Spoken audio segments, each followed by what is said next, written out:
That Triathlon Show 159.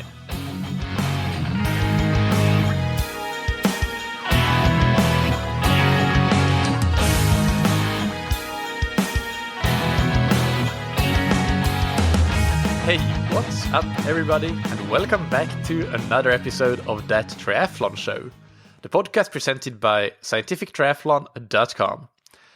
I'm your host Michael, and on today's episode I interview Cyril Schmit, PhD, on the topic of non-functional overreaching.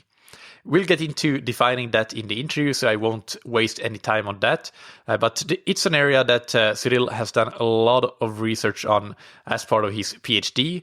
And he's also incorporating this knowledge in the training platform Gutaï, which he's a co-founder of. So listen back to episode 156, where we talked about and discussed, we heard from representatives of many different training, analysis, and planning platforms. Cyril was one of them. He talked about Gutaï, and so you can listen to that episode to learn more about his training platform. This episode is all about non-functional overreaching and the science behind that and the practical applications, of course. I have a particularly great personal interest in this topic since I have on at least two prolonged occasions this year during the summer and the autumn been in a state of pretty severe non-functional overreaching where I really had greatly reduced performance and couldn't perform at all in training or racing. I couldn't even try racing. It was no point. So I'll talk a bit more about my personal experience with it after the interview. So in case anybody finds that interesting. Before we get into the interview, a big thank you to our sponsors Stack that you can find on stack0.com. That's STAC0 spelled out.com. They make the world's quietest indoor bike trainers. They are using magnets rather than a resistance flywheel, which makes it completely quiet. And also, there's no wear and tear on the tire. You don't need to bother with having separate wheels or separate tires or anything like that. You are always race ready. Just take your bike off and off you go when you want to go out and race or train. It's also very practical in that you can fold it. It folds into a very nice, neat little low piece of bike trainer. It can fit in a backpack, a large backpack if you have one. So it's portable. And it's got lots of great benefits. I am now using the Stack Zero Halcyon, their latest model, which is the Smart Trainer version, and I really, really like it. So you can check that out. But if you don't use a trainer at all, then perhaps you might want to start out with just more of a basic trainer. You don't need the Smart Trainer functionality, which is totally fine. Then check out the base or the power meter model. If you don't have a power meter on your bike, I would recommend getting the power meter because it's a small extra cost compared to the base model, but the additional training value that you get from having the power meter is almost invaluable, I would say. But you can get 20% off from any trainer that you decide to order from Stack with the promo code THATTRIATHLONSHOW, all one word, all caps, on stack0.com. And big thank you to Roka for sponsoring this episode. Roka can be found on roka.com, that's ROKA.com, and they make the finest triathlon wetsuits, apparel, equipment, and eyewear on the planet. They're used by athletes like Javier Gomez, Gwen Jorgensen, Flora Duffy, Mario Mola, Lucy Charles, and other top athletes in the sport. And they are now shipping directly from the UK and the EU. So those of you who have been in contact with me and asking when that's going to happen, that is happening now, which means that now you don't have to pay any import taxes or custom fees when you buy from roka.com. Just go to the correct website, either uk.roka.com or eu.roka.com, or navigate there through the drop-down menu at the main website. It's easy to find. Just select the right flag, essentially, and take 20% off your entire order with the discount code THATTRIATHLONSHOW, all one word, all caps. So now let's get into the interview with Cyril. We had to do a little bit of editing at some point due to a bit of a language barrier because Cyril is French speaking, and at some points he couldn't quite understand me, so we did some editing. But I think it should all be clear now post editing. But just as a word of warning, in case there are some places where the interview doesn't quite flow as you would expect, I think it's clear. But well, you'll be the judge of that. Today's guest on That Triathlon Show is Cyril Schmit, and we're going to talk about non-functional overreaching. But first, welcome to the show, Cyril. Thank you, Michael. Hello, I'm happy to be here with you. It's great to have you. And can you first start by telling us a little bit about your background in this field of research, and how come that you have become an expert in this topic? Okay, so I started to work on this field 5 years ago in the research at INSEP, the National Institute of Sport in Paris, France. So it was a really interesting topic to work on with triathletes because it's an overall topic which combines both physical and psychological strains. So I worked to do studies with my colleagues on triathletes and try to diagnose the overreaching syndrome to try to prevent it. And INSEP, just for the listeners that aren't aware, that's a big institution, and it's very well known in the world of sports, really. And they do a lot of great research. It's very basically just a very, very credible institution. So it's something that's great to have on your CV as an academic. So let's start by just simply defining overreaching. What is it? Yeah. So overreaching, my opinion is that it's a step on the fatigue process, the overall fatigue process, which is related to training. So we have steps before overreaching. I mean, when the athlete presents the characteristic of acute fatigue, and then you have steps after overreaching, like the overtraining syndrome, and at the end of the continuum, death, of course. And so when we also talk about functional and non-functional overreaching, so can you also place those on that spectrum that you described?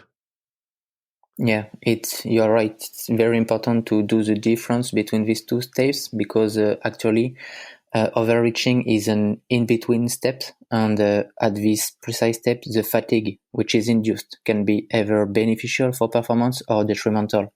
So the first thing it's interesting for coaches to do this difference, and the overreaching, the functional part of overreaching is interesting for coaches. The non-functional part is not overreaching. So to do the difference between these two steps, actually we consider that the gold standard is the performance of the athletes. We consider that when that you are in a non-functional overreaching state, if you present a reduced performance on a standardized test.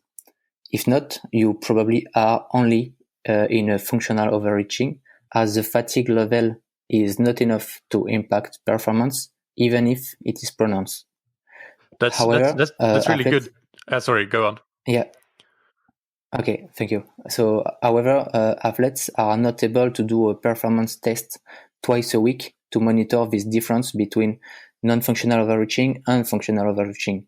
So now we also know that there exist several differences which enable to know where the athlete is. For example, at the physio level, in non-functional overreaching, we begin to observe changes in heart rate recovery, heart rate variability, the level of lactatemia, if you can measure it, the sleep quality, while in general, it is not present in functional overreaching state. So a second difference. Can you give examples? Can you give examples with some numbers for those changes in, for example, heart rate and heart rate recovery? How would it be different if you're in a functional versus non-functional? So the listeners can get some practical examples. Yeah, of course I can. So when you look at your heart rate on a standardized speed, like for example, when you are running at 12 km per hour, you can observe a change that is in general of 5 BPM. So it can go to 2 BPM for some athletes to 7 to 8 BPMs in heart rate. For heart rate recovery, it's more pronounced. So the average is more around 10 BPM of difference at the end of the minute where you did the heart rate recovery. Here the range goes from 6 BPM of difference to 18 BPMs of difference. So these numbers, we observed it on the study, and they were quite consistent with what we can observe on the field. And which direction do these changes go? I'm not sure that that's clear. Like, do you have higher heart rate when you're non-functionally overreached, or lower heart rate? And is that and in both of those situations, in your actual training and in the heart rate recovery? Okay. In heart rate, when you are running, if you are in a non-functional overreaching state, the heart rate is lower. So there are several causes, but the observation is the same. Heart rate is lower, and as I said, it goes in average to 5 BPMs lower. In heart rate recovery, the amount of BPM you lose during this minute is higher when you are in a non-functional overreaching state. For example, if you stop your exercise at 150 BPMs and you are in a non-functional overreaching state, you descend until, for example, 90 BPM, whereas in a normal state of form, you would be at 100 BPM. So the difference is higher when you are in a non-functional overreaching state for heart rate recovery. Yes, got it. And many listeners will have that heart rate recovery function on their GPS watches. It's quite common these days to see it directly. And just as a personal example, I had this fall bouts of definitely non-functional overreaching. I didn't need to measure it to feel it in my body that it was just too much. But I could also see it, for example, when I was running. My typical very easy running pace is that 12 kilometers per hour that you mentioned, 5 minutes per kilometer. And I was running some of my last runs before I took a break. I was running those runs at 110 BPM, which is, even though I have a low heart rate, that's really, really low. And usually I would have more like 120 BPM at that pace. So it was just verification for me that, okay, this is not good. I need to take a break.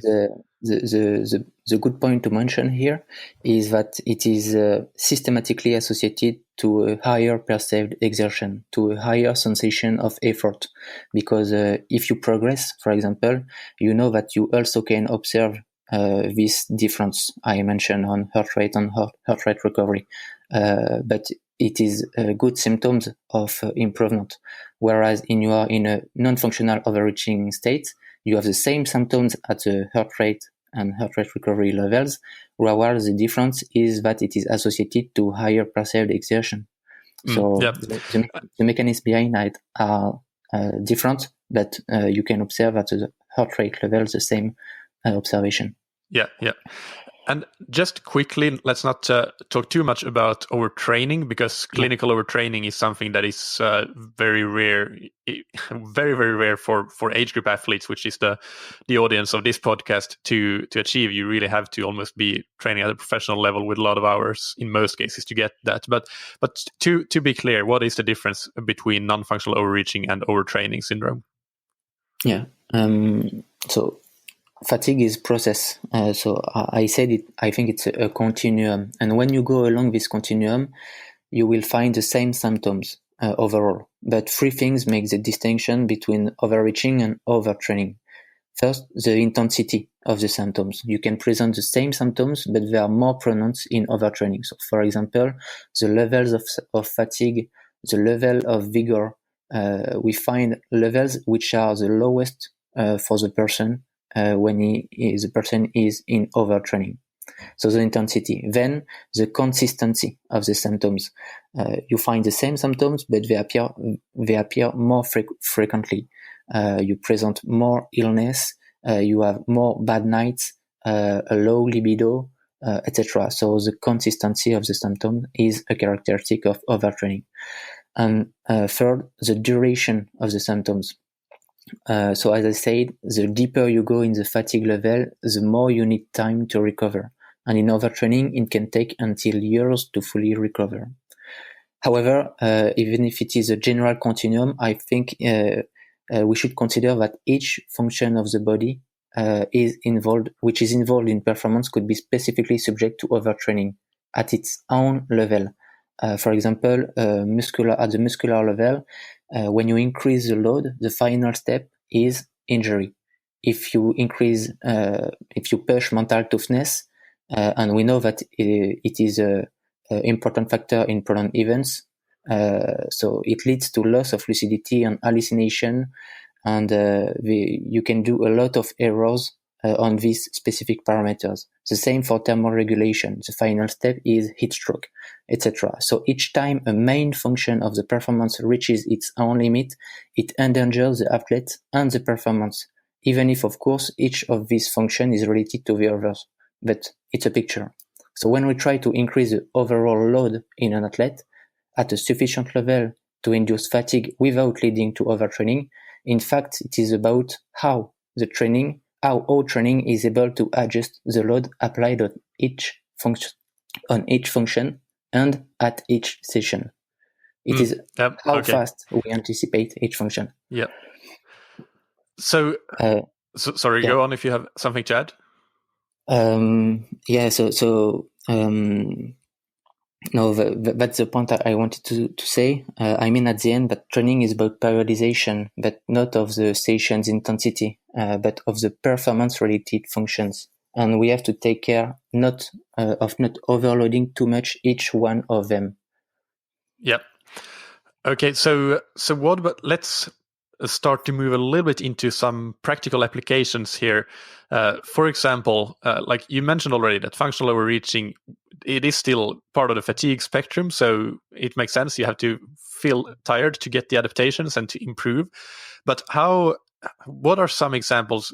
There's of course, no like black and white answer, no formula for how to know how long you can overreach before it becomes non-functional. But are there some best practices for how to think about this and try to get the functional but not non-functional overreaching?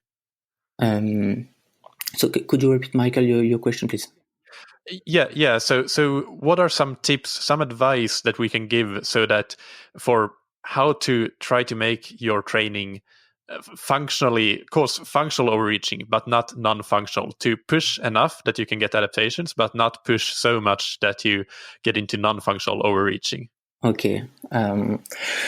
So from my experience during several studies where we try to induce non-functional overreaching, we have replicated the finding that 3 weeks of increasing training volume without changing the proportion of training intensities did not guarantee to induce overreaching.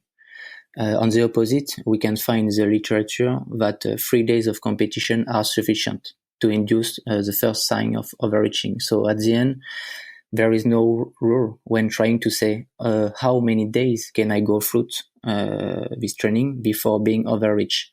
A few days are totally sufficient if you accumulate several factors that are involved in functional overreaching. For example, higher volume at high intensity plus lack of recovery plus professional stress. And it's the case for a lot of amateur athletes at some moment of their life. So in general, in normal life, and if you do no drastic changes in training, I would say that 10 days are able to induce non-functional overreaching. And I would say that half of these days are sufficient to dissipate all the fatigue effect. So, Cyril, do you know, or do you have any studies or any work that you've done that has shown roughly how long athletes can typically be functionally overreaching before it becomes non-functional? What's the timeline of overreaching? Okay. So during the studies, I did at INSEP where we tried to induce non-functional overreaching. We have replicated one finding. It's the fact that 3 weeks of increasing training volume without changing training intensities did not guarantee to induce overreaching. On the opposite, we find in the literature data which shows that 3 days of competition are sufficient to induce functional overreaching. So if you take both of these findings, at the end there is no rule when trying to say how many days can the athlete goes through the training before being overreached. A few days are totally sufficient if the athlete cumulates several factors that are involved in functional overreaching, as lack of sleep, high intensity training, professional stressors, etc. And it is the case for a lot of amateur athletes. But in general and in normal life, I would say that if you do no drastic changes in your training, 10 days are able to induce non-functional overreaching. And I would say that half of these days are able to dissipate the fatigue effects related to training. So if you this is not a question that I sent to you, by the way, but does this mean that if you do a 10-day training block, which includes some high intensity training, but it's a normal training block, you're not racing, then that's typically at that point you start to reach that non-functional overreaching state, and then you would want to take 5 days or so of easier training to get rid of that and then start over. Is that like a practical application of what you just said? No, it is a mean, an average. I told here. There are a lot of factors that make these 10 days becoming fewer or becoming higher. I said that 3 weeks sometimes is not enough, are not enough to induce non-functional overreaching because on these athletes, they were well trained, but we only change one parameter, the training volume. And by only changing this parameter, it was not sufficient for some of them to go to non-functional overreaching. So the performance did not change, etc. On the opposite, for some other person, in 7 days, it was enough because we learned at the same time that these guys, they also had professional problems and family problems, which increased the overall load on the person. So the 10 days are an average, but the range can be very, very individually from some days to some weeks. So there is no rule. Okay. So we talked about a couple of ways to identify overreaching already, like heart rate and heart rate recovery. Yeah. I know that just the way that my muscles feel. You mentioned RPE as well. Are there any other ways that you can use to identify when you are entering into that non-functional state? Yeah, the factors I mentioned before, they are very practical and they are objective. So heart rate recovery, heart rate variability, it's pretty easy to trust them a priori. You look at the data, you say, okay, I'm in functional and non-functional overreaching state. I take the decision behind this. But I think there is 3 steps before deciding that you have to go through before taking a decision. The first step is the athlete will see changes in terms of sensations. So you talked about your muscle soreness. It belongs to this kind of sensations. So the changes in sensation are both at rest, mood, vigor, fatigue, memory forgetting, etc., and at exercise, the pain, the effort, etc. So things seem harder to do, and you prefer stay on the couch than going to take a shower. You prefer say yes instead of making a good argumentation. So it's all of this. It's at the perception level. The first step in the chronology then leads you to the second step, second indicator, and this indicator are the reaction you have. You are more angry. You are not patient. you do compulsive buying, you become aggressive, and even you receive bad feedbacks from your friends like, hey, why are you so undesirable? So here you can be helped by other people who help you do the diagnosis of increased impulsivity. So first perceptions, sensations, second the reactions that you have, and then only at this step the physio enters in the game. So here you see heart rate changes at a given speed, like we said, heart rate recovery, HRV, etc. So you have a chronology, and the most important in this chronology is that the more these factors are accumulated, the more likely the athlete should think he is at risk of overreaching. So that is a consistency I meant just before. Yeah. And how common do you think it is for amateur athletes to be in a state of non-functional overreaching? So it's quite complex question because it depends on what we include behind overreaching. If we consider overreaching as reduced performance plus increased fatigue, so then my opinion is 100% of amateur endurance athletes have already known this. Why? Because outside of training, they accumulate professional stressors. So the reasons of overreaching in amateur athletes could be different from high-level athletes, for whom overreaching is mainly related to higher volume. In amateurs, the frequent activation of the central nervous systems during the day outside of the training also leads to nervous fatigue.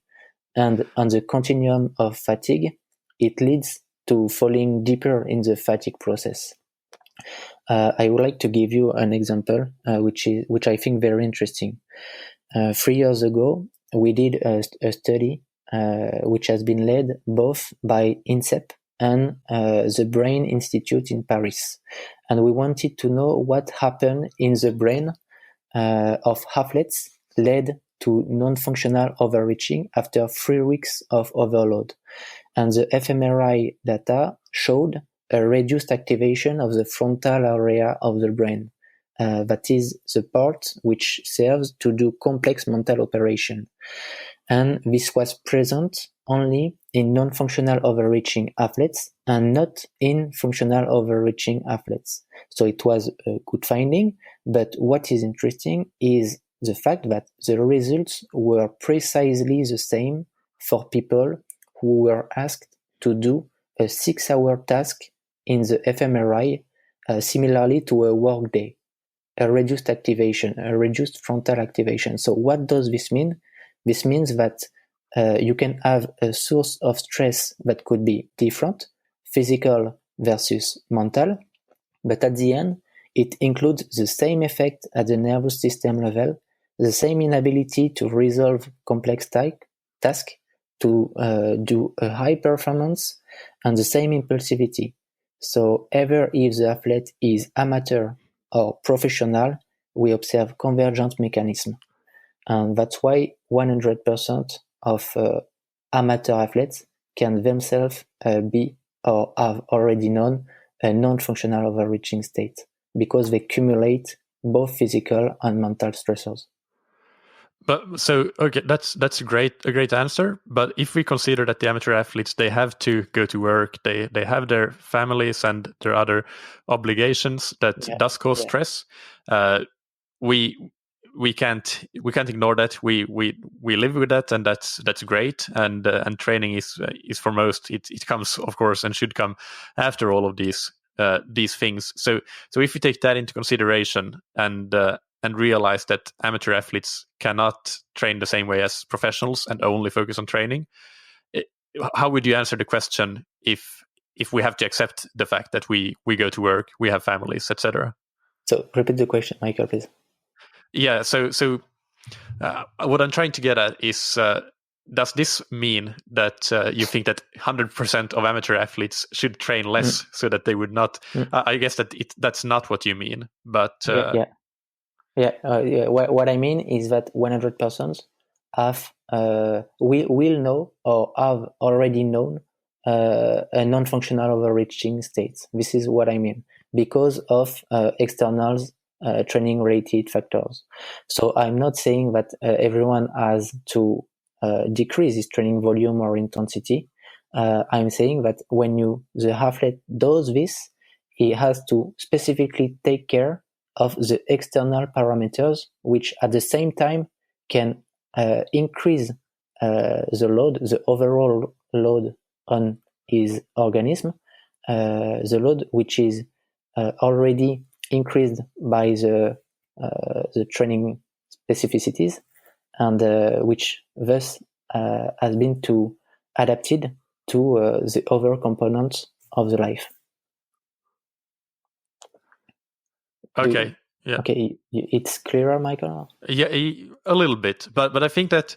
So tell me what is not clear. Okay, I'm trying to think here. So I guess from a training perspective, if an athlete considers whether they train enough or not enough, or they train too much, what should they think about when they try to make a decision if they can or cannot increase training load, or if they should or should not reduce training load? They have to increase the training load, of course, because on the continuum of fatigue, you have to go on the functional overreaching state, or on the step before the acute fatigue step, to induce improvement. Without stress, of course, you don't have improvement. So you have to go in these steps.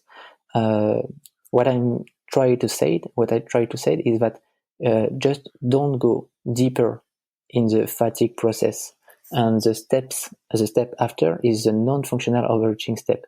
And if you increase the training volume, training intensities too high for too long time, you can go far beyond the functional overreaching step. And this could be accelerated by external training parameters. So the athlete, of course, has to go in these steps of fatigue, but at the same time, he has to prevent the acceleration of the fatigue phenomenon by trying to recover or decrease the load which is related to external training factors. Okay, yes, this makes sense. So the next question, actually, I'm going to skip one of the questions that I sent to you because we already talked about that. So we'll jump to, do we know how different types of training, for example, high intensity versus low intensity training, and also different disciplines of triathlon, like running versus swimming, how they impact on your fatigue and how you accelerate on the fatigue spectrum?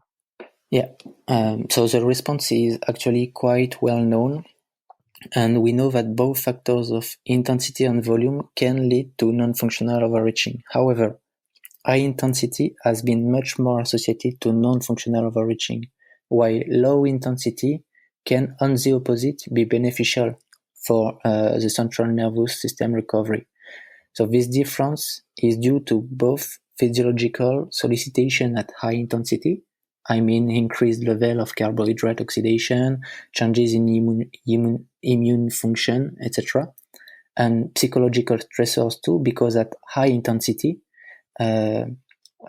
requires high level of self-regulation in order to push harder and to tolerate pain. And this is precisely why brain endurance training is effective at improving endurance performance, as the Prof. Samuel Marco has said.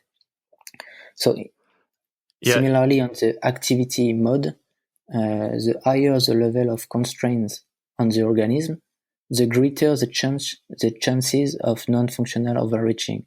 That's why if you want to be 100% sure that you are going to be overreached, first do running, then cycling, then swimming activities. From my research experience, I would say that sometimes we did not manage to increase the 100% of non-functional overreaching in the percentage, of non-functional overreaching in the population of road train participants by only increasing training volume. It was not enough. However, we did manage to do it by increasing the volume at high intensity. So high intensity plus running are very important factors if you want to increase the load and go deeper in the fatigue phenomenon. Yeah, that makes sense. At least personally, I feel intuitively as well that that's definitely what causes you the most to move further along the fatigue spectrum. And you mentioned there, this is again going off script a little bit, but you mentioned the nervous system recovery, and that's something that I've been curious about for a long time, but I haven't really dug deep into that. But can you just briefly talk about how that impacts how we should plan training? Like, for example, if we do a hard workout, like a hard interval run, how much recovery do we need before we do the next hard workout? And can we do a hard swim or a hard bike the next day? Because I think this is something, especially for triathletes, it's very difficult to plan training because there is information saying that you should take 2 days of easy training, but then it becomes very difficult to put an effective triathlon program together. So do you have any thoughts on that? Yeah. It depends how much you want to increase the load on the athletes, both at the overall level and at the specific level. I mean, of course, you can do 2 high intensity sessions on the consecutive days, but you have to take care how will respond the muscle of the athletes.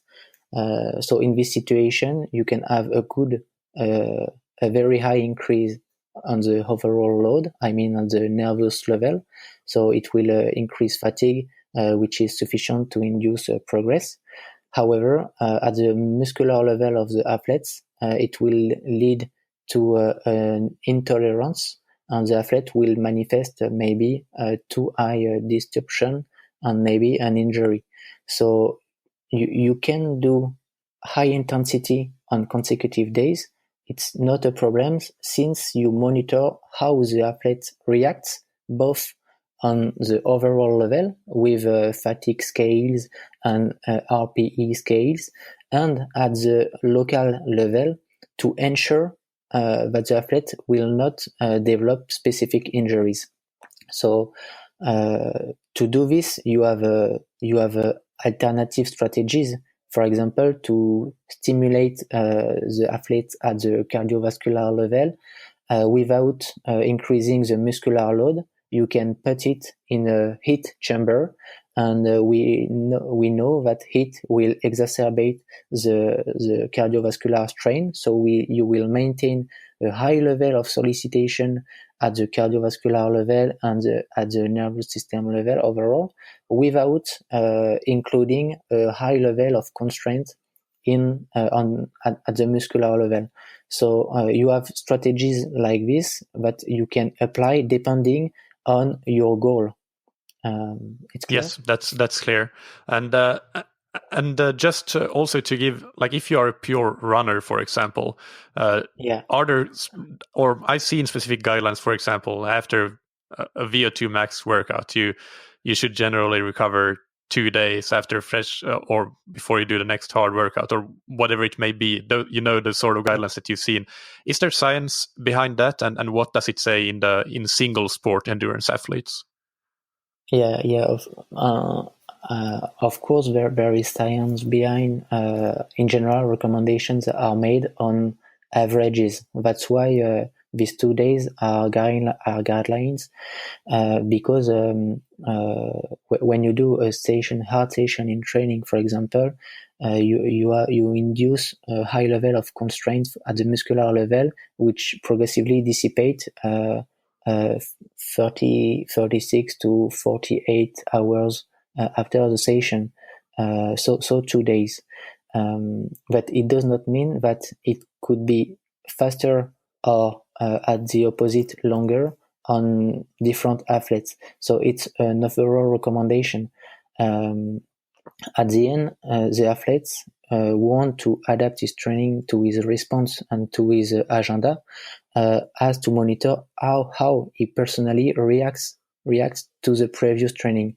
And sometimes he could have planned a hard session on the Monday and the following session on the Thursday, but he can feel that on the Tuesday morning he is very fine at low intensity and move his hard session from Thursday to Tuesday because it will increase the load on these 2 days, and he will have time to recover in the next days. So all is possible since the athletes just respect the rule given by his own organism. Yeah, I think those are some really great points there, and as you point out, it's you don't have to be like, if you feel good enough to do that hard session, you don't even if you are not like 100% recovered, maybe you don't have to be that for every single session. You can get that extra sort of load over those 2 days, but then you have plenty of time to recover overall, and if your body feels like it, if your body can handle it, then that can be a good strategy. I know, for example, many ultra runners, they do back-to-back really long runs on weekends because that's when they have time, and it seems to work well for a lot of the elite ultra runners. So of course they're not recovered on the Sunday after doing a 30-mile run on the Saturday, but they get that big load in over 2 days, and then they take it easier for several days so that they're ready the next weekend to do another back-to-back long run. Yeah, I totally agree with you, and I think the complement to this adaptation of training is the ability of the athlete to anticipate his extra sportive training load. I mean, you and me sometimes have a pretty heavy professional stuff to do, and you have to work long in the day, sometimes during the night. It impacts how long you will sleep, etc., etc. So depending on this period, there is some adjustment to do in the training plan, so it depends both on how you react to the previous training and how you think you will react, and how your week is going to be planned in the next days. Yeah, that's great. A great a great note to almost end on, because we're getting to the end of the interview, and I think that's been like a recurring theme here, that to include those external variables. So I'm actually going to skip a question that I had about the Bannister model and the training stress balance, because I think that it seems clear that perhaps we can't really use that to predict overreaching, because it doesn't include those external variables. Totally. You are totally right. My point on this question is that all the indices you mentioned to me and we discussed, like HRV, TSS, the POMS questionnaire, performance or RP, all have been shown to change as a consequence of increased training load, and in particular when you are in a non-functional overreaching state. Yes, with different sensitivity, yes, with different consistency. For example, HRV, we know that we have sometimes inconsistent results depending on the time, depending on the measurement, etc. But even if I said at the beginning of the discussion that the gold standard is the performance, but it is not possible, and even if physiological parameters can help to do the difference between functional overreaching and non-functional overreaching, we said that subjective values are very important to monitor. So first, I would say use systematically subjective values in complement to objective values, because it should be mentioned that we gain in predictability if we couple these values, subjective plus objective. So every time you use heart rate or volume or intensity, try to couple it to subjective values as sleep quality, you more fatigue level, stress, muscle soreness. The same in the subjective variables. Some are very interesting, the one I said, and some are not interesting according to the literature. And these variables could be the social well-being, the emotional state, or the auto-efficacy. So make the difference between relevant and irrelevant variables. Once you have identified the subjective values you want to monitor, use them at least 4 times a week. So it is the frequency, the consistency we talked about. It's very important to have repeated measures during the week to have a reliable point of view on how you react according to a given increase in training. And once you have this, try to use them over several weeks to understand how you react on this measurement.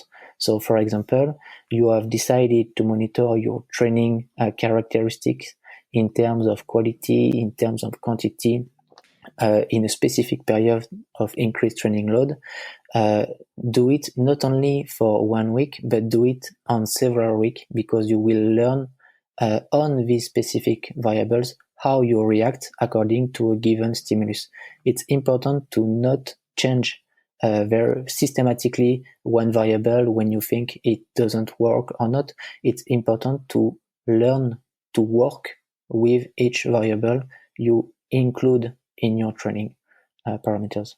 Yeah, that's great. And just to give some practical applications here for the listeners, there are most training platforms that you may be using, like Training Peaks or all the other platforms that we just talked about in a previous episode. They include usually the opportunity to record your RPE and your feeling of fatigue, that sort of thing. So use those to identify whatever you want to monitor and be consistent in those.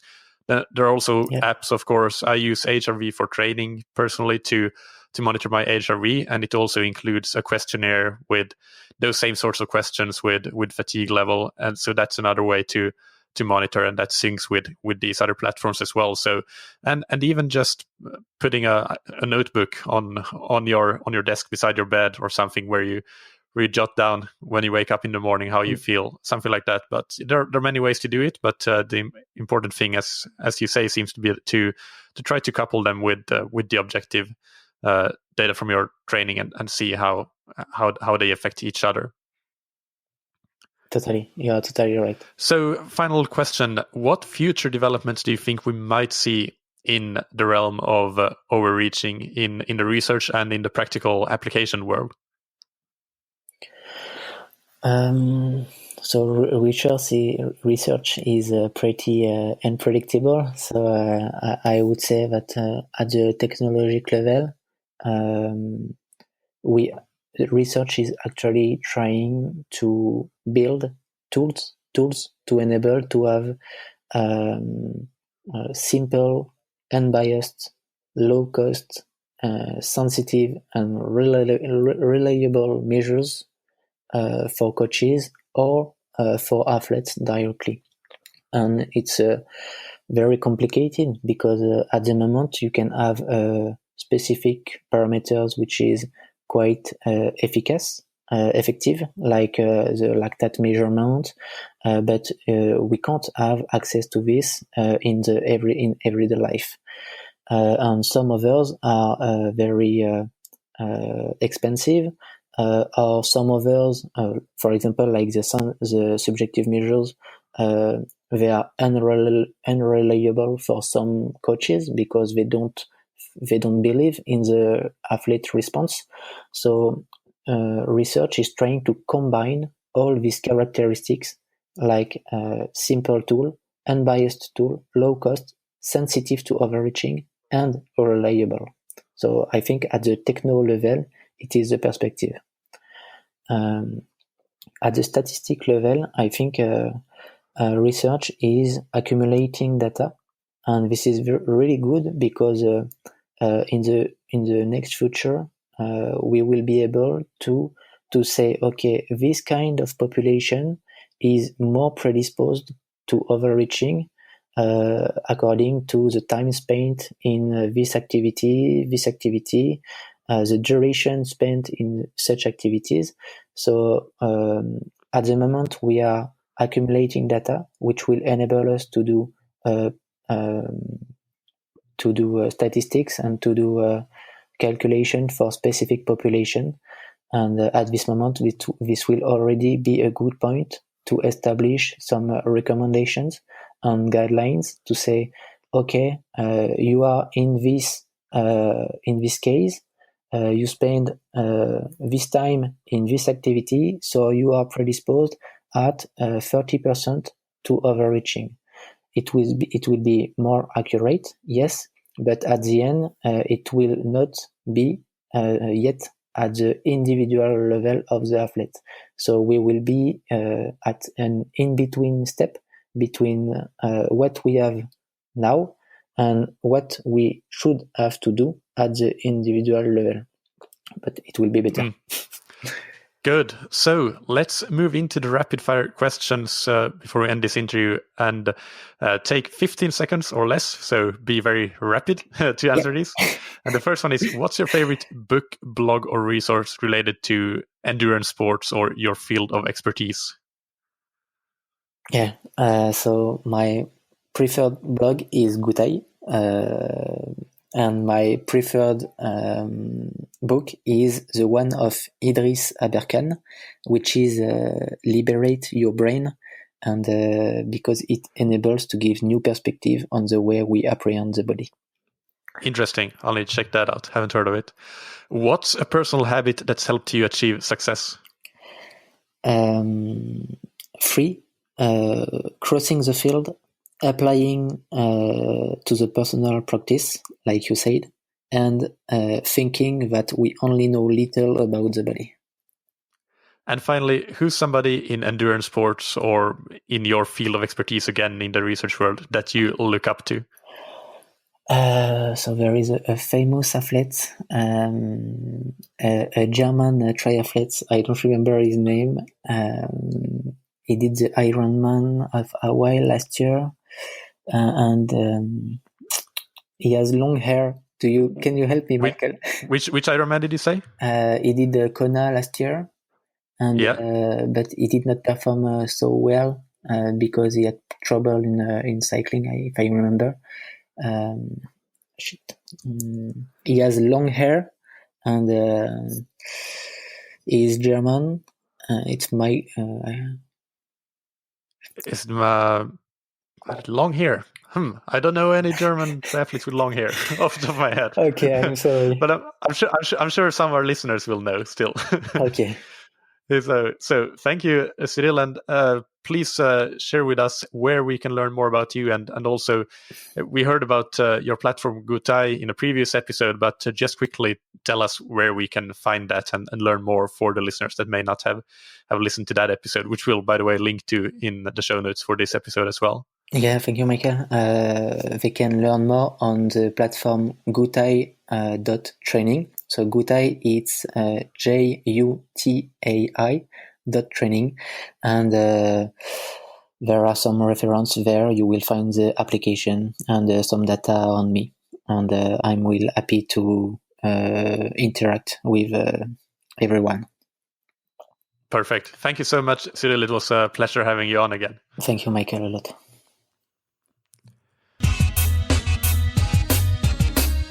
So that was a really, really interesting interview. I really learned a lot, and I found it, as I said, because I have a personal interest in the topic, I found it a particularly useful interview that I can actually use in my own triathlon life, not just training, but triathlon life. And my main takeaway really that I want to stress to you is that there are a combination of stressors from both in training and outside of training that can lead to non-functional overreaching. And make sure that you realize how big the impact of those factors outside of training can actually be. And this, I think, is something that I thought I knew, but I didn't do a good enough job in practice, which is what led to my issues. Of course, it's quite evident that we're not all the same in terms of how much training stress, training volume we can handle. But also consider that for you, the amount of training volume and training stress you can handle can change dramatically when your life situation changes. For example, if you change jobs, change careers, which is what I did, or you have kids or other life changes that have a big impact on the stress that you have. Even if it's a positive stress, it doesn't have to be a negative stress by any means. My career change is a very positive change, but it still caused me to have these issues, which I'll now talk a little bit about. So basically what happened was that I was injured, as you know, during winter.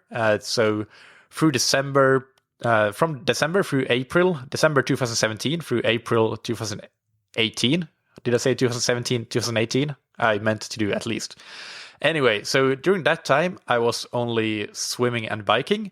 And a couple of those months, I wasn't even biking because my knee injury started to affect my biking as well. So it was in April when I started to slowly get back into running. And only towards the later parts of May, I think, is when I really started to be able to do some proper run training and getting back to actually the way that I would ideally train with having the frequency of running, biking, and swimming, and almost the volume of biking, running, and swimming that I and my coach we thought that I could handle and would be ideal for me. And it worked really well for a while. I improved a lot, but then in July, I really started to feel, especially on the swim, that it was sooner than that. On the swim, I started to have problems as early as late May. I think right around the time when I started to ramp up both my cycling and the running from post-injury. Well, especially the running, because cycling I had been doing already for a while. But I started to feel a bit like my muscles were like spaghetti, and like I couldn't really do anything. I was swimming through jelly.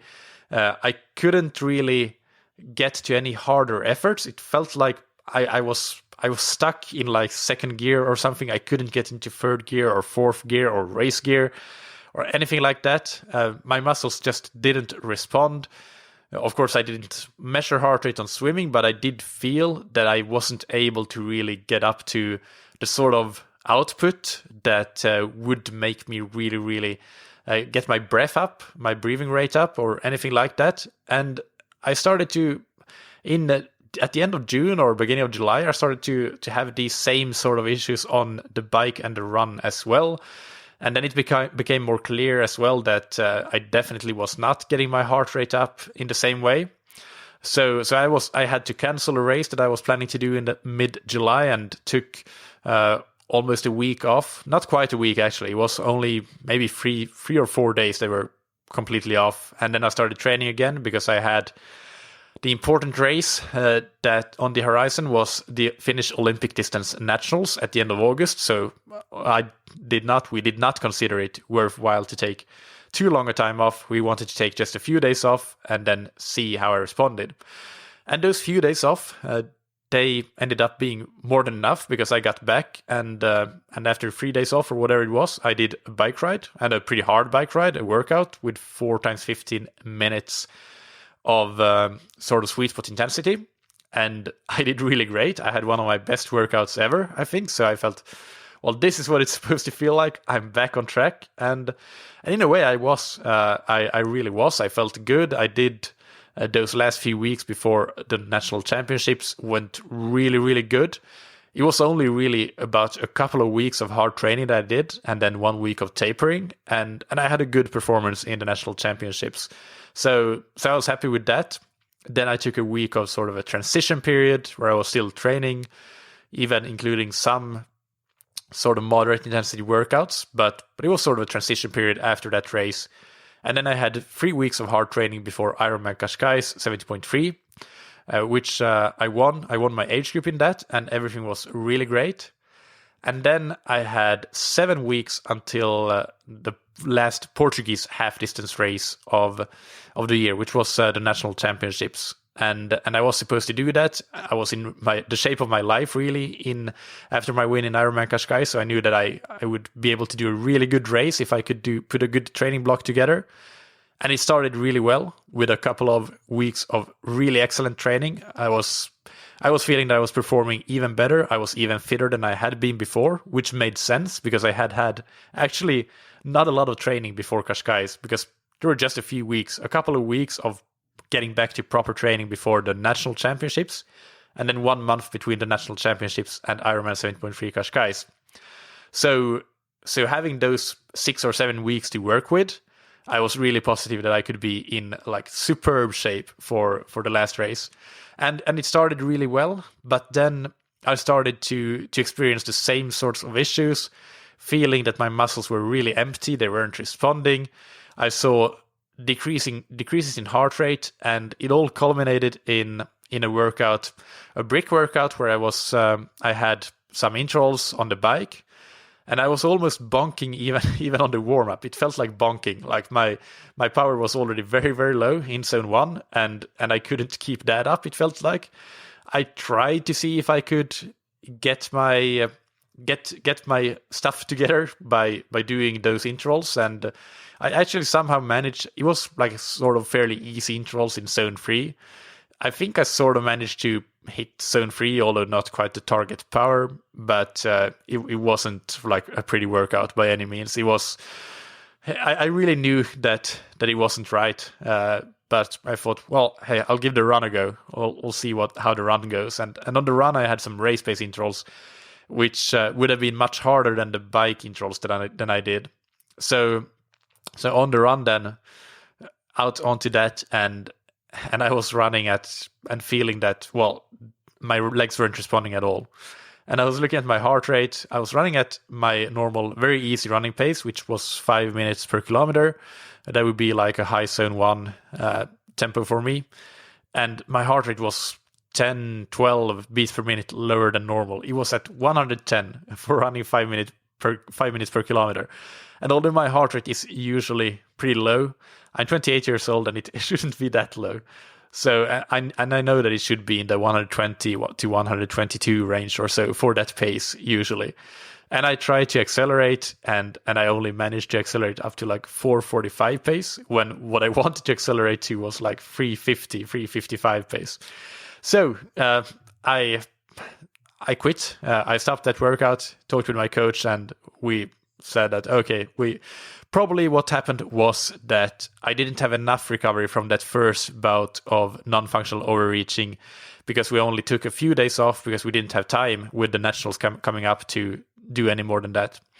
So if I had 2 weeks off at that point, then probably I wouldn't have had these problems in the fall, because we did change my training a lot from after that first bout, and I did less training. I did different types of training, less training above my lactate threshold, which I feel is something that really gets to me a lot, and I need a lot more time to recover from.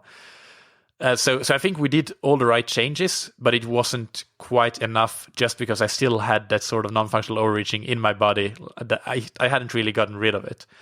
So then at that point, we ended my season. I took 2 weeks off, and now I'm back training again, feeling really, really excellent. But we've learned a lot. Myself as an athlete, myself as a coach as well, and my coach as a coach of me, because this is all individual, like how much you can tolerate. And for me, with changing careers 1 year ago, working in engineering still, or a bit more than a year ago now, and moving to Portugal, all of these things add up. And I do have a lot of hours that I work, a lot of hours, and also a lot of hours that I try to train. So it's a lot to manage, and that's things that you need to consider. And I hope that my personal experience here and my example has helped you with that. But just to give you an example, like I felt that those 2 weeks that I took off, once I got back to training, I was actually immediately performing really well in my workouts. So 2 weeks, if you take 2 weeks off at the right time when you actually need it, it might not be it's not something that you should be afraid of if you need that time off. And I did it as my end of season, that I would take time off at some point anyway. So it was like a really good timing in that manner. But especially since I really needed it, because I wasn't responding in training, my performance was really reduced, and I couldn't really get up to the sort of performance that I was capable of, that I knew that I was capable of and had the fitness for. So this is getting into a bit of rambling, I guess, but I hope that this experience helps, and this example can give you some insight if you experience anything like that now or in the future. So, as usual, you can find the show notes for today's episode on thattriathlonshow.com. And if you have comments or questions, if you have or are currently suffering from non-functional overreaching, leave them there, and I will be more than happy to answer your comments or questions there. Click through to the episode description or to the episode page and scroll down, and at the bottom of that show notes page, you will have the comments section. Also, check out episode 156, as I mentioned, where I interviewed Cyril and other representatives for different training, planning, and analysis platforms. Cyril talks about Gutaï, of which he is a co-founder, and it's a very interesting platform, so listen to that. And make sure that you tune in next week, where I interview Andrew Buckroll, who is the co-founder of Stack, and our topic is heat, humidity, wind, slush drinks, and all of these interesting things that affect your core body temperature, which is critical for performance and for going harder for longer. So that's an episode that you really do not want to miss. I have recorded it already, and I am super excited to bring it to you, and it's a good one. It's a good one, so don't miss it. If you are new to the podcast, make sure that you are subscribed in your podcast app, if that's where you listen, or on the newsletter. If you listen on the website, then you get my emails every Thursday where I announce the new episodes for the week. So make sure that you are subscribed in those places. And if you have been listening for a while already, please, if you would consider helping me grow the podcast by telling your friends about it, that would be awesome. And even more awesome would be if you could write a rating and review on your podcast app or on iTunes, which you don't have to be an Apple user to use. You can just download it to your PC. And I'm really, really grateful. It's actually the day after Thanksgiving by the time of this recording. So thank you to everybody who has been rating and reviewing. In the United States alone, we're now up to 118 five-star ratings, which, as far as triathlon podcasts go, these are fantastic numbers. So thank you to everybody who's listening, but especially to everybody who has taken a minute or two to rate and review the podcast. And I want to read a recent one that is from TryHip, who writes, "Useful, focused, well-researched show of 5 stars. There are a lot of informal style triathlon shows out there, which is good, but you often have to work hard to get to the practical, actionable advice.